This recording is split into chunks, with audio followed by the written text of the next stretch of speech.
It's just amazing the stories you can find just walking down a street in our city.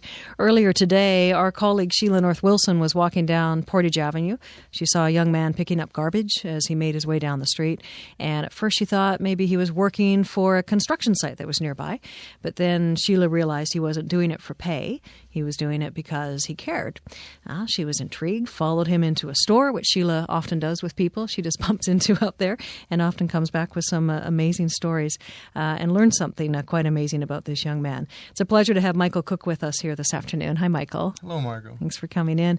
And his mother, Sharon, with us as well. Hi, Sharon. Hi. And we agreed no tough questions for Sharon. Okay. Right. So, Michael, tell us about picking up litter out on the streets. Why do you do that? Well, I see a lot of it, and to me, like, I don't know, it's pointless, like throwing filth out. Like, I mostly find the garbage scattered near garbage cans, which is surprising to me. Like, why is it like, it's so hard to throw it in a trash can not even 2 feet away? Yeah. But like the main reason why I'm doing that is because I noticed over the years that garbage has been piling up lately, and we don't want to have a planet covered with filth, right? And plus, like wild animals and things like that, you don't want them eating it and dying and things like that, maybe getting hurt. Yeah. And I don't know, and especially lately, I don't know, like I've taken a lot for granted, and I don't know, I don't know. Sorry, it's just. It's okay. Yeah. It seems important, not just to walk by when you see it. Yeah. When you say especially lately, what do you mean? Well, recently I found out that I have stage 4 brain cancer, which is basically the most aggressive kind. Because what cancer does is it's basically all your cells reproduce, and cancer is basically a cell that begins to reproduce over what it should, overactive reproduction. And basically stage 4 is not only that, but it also destroys cells as well.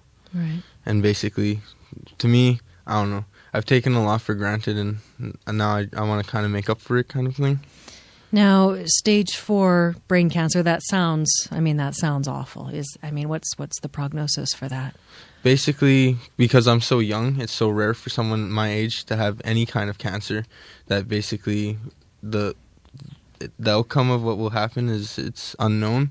But they're saying that because I'm so young, it's a better outlook because my immunity is that much stronger. Right. So basically, I'll be starting radiation and chemo on the 24th.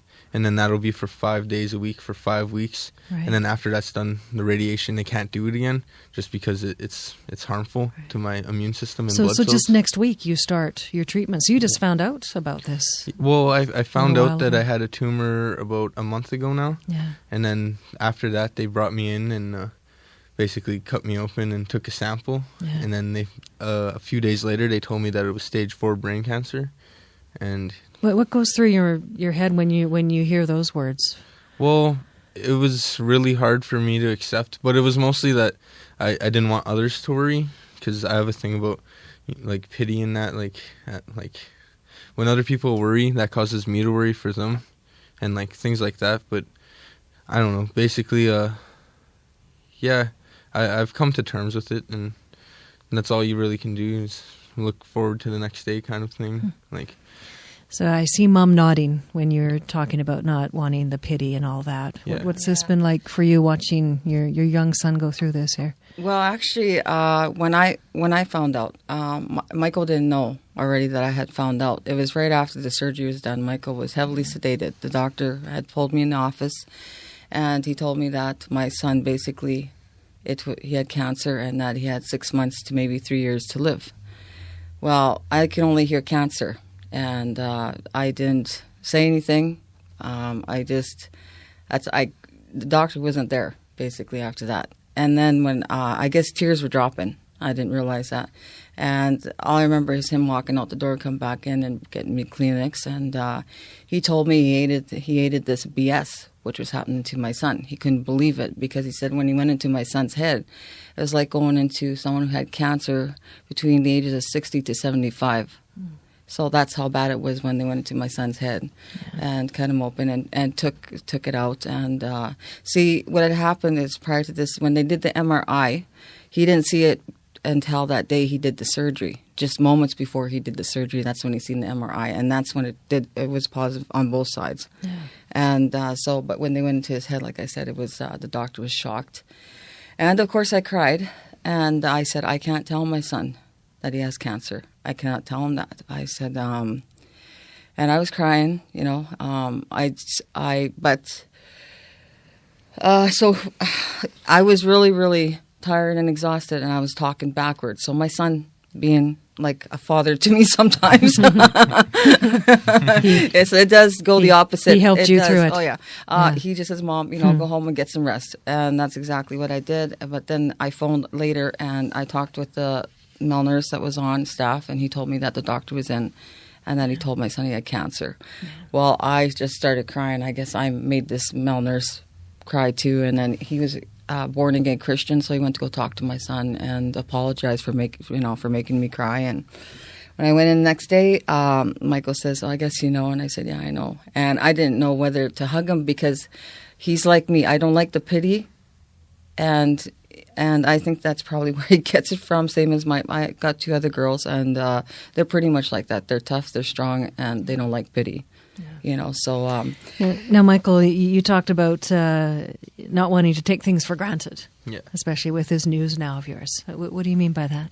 Well, basically, I would say once I hit teenage years, I stopped caring, basically. Like, I didn't try. Like, I dropped out of school for no reason, got a job, which didn't work out, so I ended up getting another job, and basically, like, I realize now that, like, the small things in life are some of the greatest things in life, and that you never know how long you have, and you never know what will happen, and just basically each breath is a gift kind of thing. Yeah. And you gotta take each day at a time, because each day is a gift, definitely.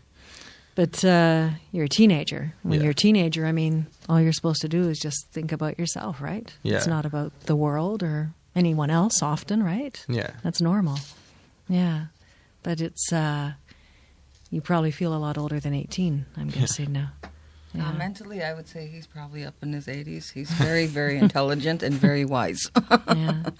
Yeah. Now, someone might, be listening to this and think, well, why would you want to be bothering picking up garbage on the streets if you only have so much time here, right? Yeah. What do you say?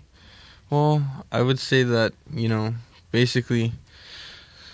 people spend so much time trying to make their own life better that some people kind of get left behind.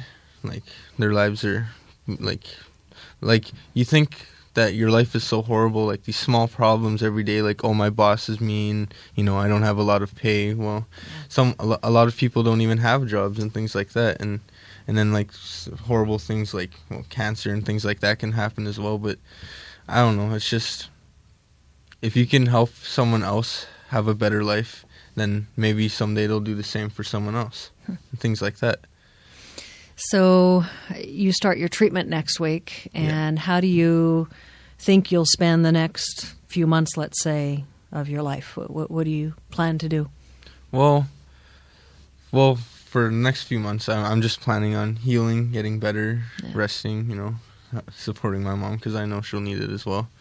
And then... well, I also have plans for after that. I was planning on, like, possibly, like, opening, like, a pet shelter. That, basically, it's like, I got the idea from a friend, actually. Basically, the pet shelter will be, like, people who have been emotionally and, like, spiritually damaged. The pets will help them, basically. Like, by raising them, they'll see that there's other things in life, like, other than trying to help yourself. By helping someone else, you can help yourself. Yeah. Like, basically, by giving... someone else what they need, you get your needs as well, kind of thing. That's pretty beautiful. Must be proud of him. I'm very proud of him. He's been an animal lover all his life, so he's actually, I think you adopted a few pets out from Hawaii, am I right? Or well, when I at Petland one day, basically there was this really old dog. He was about, I would say about 15 years, and they weren't able to adopt him out. And then his family came in, they were looking for, like, a calm dog, basically, that was very friendly and happy. And then I basically explained to them that, like, he's an older dog, but he's always been, like, nice to me and stuff. Like, he's very caring, he cares for other people. And they ended up adopting him that day. Yeah. and he hadn't been adopted, and he was in there for about 10 years.